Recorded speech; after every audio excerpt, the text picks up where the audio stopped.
So 1977లో బాబు cinema release అయిన తర్వాత బాగా రికార్డ్స్, బాగా కలెక్షన్లు వచ్చాయి. అదే టైంలో ఆ స్పాన్లో కె విశ్వనాథ్ గారి జీవనజ్యోతి సినిమా రిలీజ్ అయినప్పుడు మీ సినిమా కలెక్షన్లు కొద్దిగా తగ్గాయి అని చెప్పి మీరే ఒక ఇంటర్వ్యూలో చెప్పారు. అంటే కాస్త డిసప్పాయింట్ అయ్యారు మీరు ఆ టైంలో అని చెప్పారు. సో దాని తర్వాత ఎక్స్పీరియన్స్ నా సినిమా అంటే ఇలా ఉండాలి అని ఒక స్టాండర్డ్ ఏమన్నా అనుకున్నారా మీరు? నిజంగానమ్మా నాకు విశ్వనాథ్ గారి పిక్చరు, బాపు గారి పిక్చర్ అంటే చాలా ఇష్టం. మొదట్లో అసిస్టెంట్ డైరెక్టర్ కొన్నప్పుడు ఆదుర్ సుబ్బారావు పిక్చర్లు సాంగ్స్ టేకింగ్లో నా సినిమా బాగుంది 50 డేస్ వరకు బాగా ఆడుతుంది. ఈ లోపల జీవన్ జ్యోతి రిలీజ్ అయింది. నేను యాజ్ విశ్వనాథ్ గారి ఫ్యాన్ లాగా ఆ సినిమాకి వెళ్ళాను. ఎప్పుడైతే వాణిశ్రీతో ఆ సెంటిమెంటల్ పార్ట్ వచ్చిందో zoo zoo zoo zoo zoo zoo zoo zoo zoo zoo అని పాట ఉంటుంది.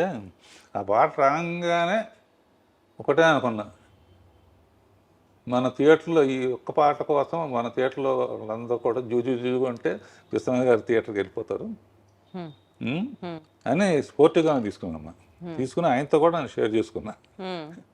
ఎందుకంటే అప్పటి నుంచి ఆయన అసలు ఫ్యామిలీను ఇళ్ళు ఇయ్యే తప్ప నేనేం కులుమన వెళ్ళి అక్కడికి వెళ్ళి ఇక్కడికి వెళ్ళి ఆయనలాగా తీయాలనుకునేవాడు. కానీ మళ్ళీ నెక్స్ట్ పిక్చర్కి మళ్ళీ కాశ్మీర్ అని ఇదని అదని రెస్పాన్సిబిలిటీ అంటే ఆడియన్స్కి చాలా రోజులు రాజమౌళి కూడా ఫాలో అయ్యాడు. ఒక పెద్ద పిక్చర్ తీస్తే నెక్స్ట్ ఒక చిన్న పిక్చర్ తీసేవాడిని. అవును. బాబు తర్వాత జ్యోతి తీశాను, అడవి రాముడి తర్వాత కల్పన తీశాను. అచ్చా. అట్లా పెద్ద సినిమాలని చిన్న సినిమాలని రెండు బ్యాలెన్స్ చేయడం మీ స్కిల్. జయసుధ ఇట్లా చేసుకుంటా ఉంటే అడ్వాంటేజ్ ఏంటంటే చాలా రోజులు రాజమౌళి ఫాలో అయ్యాడు. కానీ వన్స్ మగధీరాను బాహుబలి అయిన తర్వాత ఇక అతని చేతుల్లో లేదు. చచ్చినట్టు ఇంకా పెద్ద సినిమా తీయాల్సింది. అంటే ప్రత్యేకంగా దాని వెనకాల రీజన్ ఏంటి? ఒక పెద్ద సినిమా, ఒక చిన్న సినిమా. అంటే చిన్న సినిమా అప్పుడు రాఘవేంద్రరావు సినిమా అంటారు, పెద్ద సినిమా అన్నప్పుడు ఆ పేరు ఉంటుంది. అంటే హీరో పేరు ఉంటుంది తప్పని కదా నేను చెప్పేది. మెయిన్గా అంటే రాఘవేంద్రరావు సినిమా చూడాలి, లేకపోతే దాసరి నారాయణరావు సినిమా చూడాలి. ఇప్పుడు ఏంటంటే రాజమౌళి సినిమా చూడాలి, సుకుమార్ సినిమా చూడాలి, అన్నీ అందరూ. మీ స్టైల్ ఆఫ్ ఫిల్మ్ మేకింగ్లో రాఘవేంద్రరావు గారు ఒక గ్రాండియర్ ఉంటుంది. ఒక విజువల్ స్టోరీ టెల్లింగ్ని మీరు అద్భుతంగా విజువల్స్ రూపంలో కానీ ఫ్రేమ్ సెట్ చేయడంలో కానీ మీ మార్క్ మీదే. అదే ఇందాక మీరు అన్నట్లు పెద్ద సినిమా అయినా అద్భుతంగా ఉంటుంది, చిన్న సినిమా అయినా బీభత్సంగా ఉంటుంది. ఆ ఎక్స్పర్టైజ్ మీకు సాధ్యం అంతే. నేను నిన్న క్వశ్చన్ అడుగుతాను. జ్యోతి తీశాను, దేవత తీశాను, బొబ్బులి బ్రహ్మను తీశాను, అన్నమయ్య తీశాను, తర్వాత ఇక ఫ్యామిలీ డ్రామాలు చాలా తీశాను, చాలా ఎమోషనల్ సబ్జెక్టులన్నీ. ఇన్ని సినిమాలు తీసి దాని గురించి మాట్లాడితే రాఘవేంద్రరావు పాటలు బాగా తీస్తారంటారు. కారణం ఏంటి నువ్వు చెప్పాలి. అడు చూపిస్తావా? అలా అని కాదు, బట్ అంటే అదే నేను చెప్తున్నాను కదా, ఏ ఫ్రేమ్కి ఆ ఫ్రేమ్ స్పెసిఫిసిటీ ఉన్నా light travels faster than sound అంటారు కదా. సో కొన్ని సీన్స్, కొన్ని సాంగ్స్, ఎస్పెషల్లీ మీరు సాంగ్స్లో యూజ్ చేసే కొన్ని ప్రాపర్టీస్ అట్లా నిలబడిపోతాయి అంతే. అది వేరే లెవెల్ అంతే. అంటే అది మెయిన్ తెలివితేటలను డామినేట్ చేసి అంటే ఇంకా మా మైండ్ని డైవర్ట్ చేసేసి మీరు చూపించే ఆబ్జెక్ట్స్, ఎస్పెషల్లీ ఫ్రూట్స్ యూసేజ్ కానీ, ఎస్పెషల్లీ ఫ్లవర్స్ యూసేజ్ కానీ మీ తర్వాతే అంతే, ఇంకా అందులో తిరుగులేదు. పూజ్యులు వెంకయ్యనాయుడు గారు కూడా ఎప్పుడైనా స్టేజ్ మీద స్వర్ణ భారత్ అనే అవును ఒక ట్రస్ట్ నడుపుతున్నారు. బాగా చాలాసార్లు వెళ్ళాను, బాగా నడుపుతున్నారు, బ్రహ్మాండంగా ఉంటుందని. ఆయన ఏ స్టేజ్ మీద చెప్పినా కూడా రాఘవేంద్రరావు సినిమా అంటే స్వర్గాన్ని నేల మీద దీపినట్టే అండి.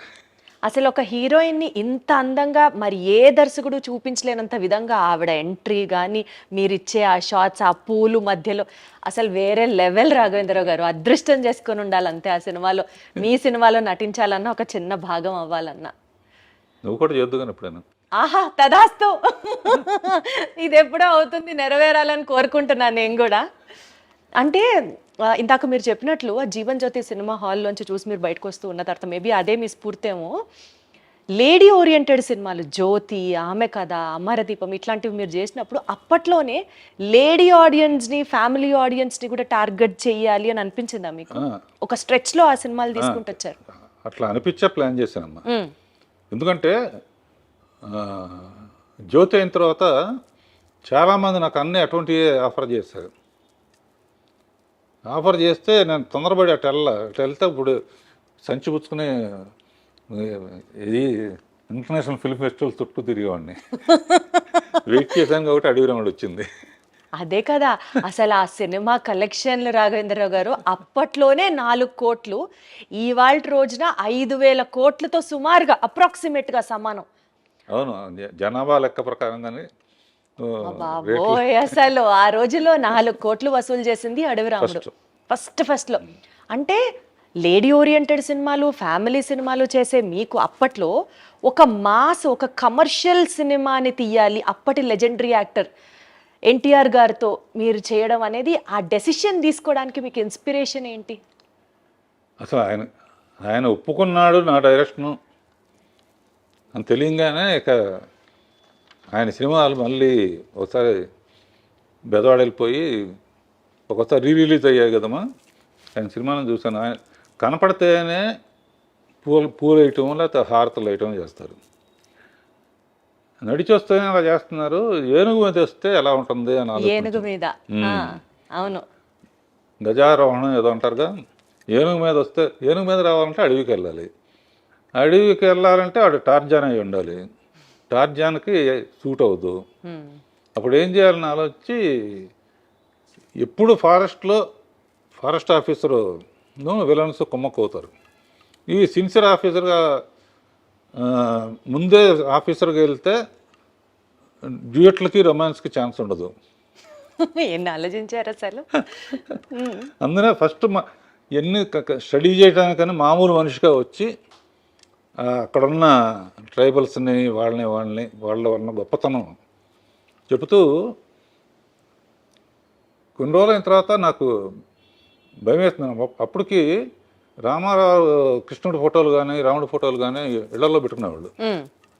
ఈ పిక్చర్ మనకు ఆడకపోతే ఇక మన కెరీర్ ఏమైపోతుందన్న టెన్షన్తో కృషి ఉంటే మనుషులు దృష్టిలో అవుతారనే పాట క్రియేట్ చేసి మీరేం తక్కువ వాళ్ళు కాదు అని చెప్పి గొప్ప అని చెప్పి ఏకలవ్యుడు, వాల్మీకి, రాముడిది నా కోరిక ఏంటంటే ఈ సినిమా ఆడితే సంతోషం, ఆడకపోతే మళ్ళీ ఆయన్ని చూసేది కాదు. సరే రాముడు ఎట్లా ఉంటాడో మనకు తెలియదు, ఆయనలాగానే ఉంటాడు. చాలామంది అంటారు నిజంగా రాముడు ప్రత్యక్షమైనా కూడా నువ్వు కాదులే అంటారు. అంత బ్రాండ్ ఉంది దానికి, కృష్ణుడు కానీ రాముడు కానీ. నా కోరిక ఏంటంటే లాస్ట్ షాట్ రాముడుగా చూడాలని మనసులో అనుకుని ఆ షాట్ లాస్ట్లో తీసి ఆ శబరి చేసే యాక్షన్ని యాక్ట్ చేసి చూపించి కాళ్ళకి నమస్కారం. జన్మదినమేది అనుకున్నాను. ఆయన కారు ఎత్తెత్తు ఫస్ట్ టైం అవుట్డోర్కి వచ్చారమ్మా ఆయన. అంతకుముందు అంతా గిండి ఊరు అటు వచ్చేవారు కాదు. It is green memory in my life brother అన్నారు. అట్లా నన్ను చాలా ప్రేమగా చూసుకున్నారు. తర్వాత ఆయనతో 12 సినిమాలు చేశాను. 12లో 9-10 హిట్లే. అసలు హిట్ కాందేది సార్. తర్వాత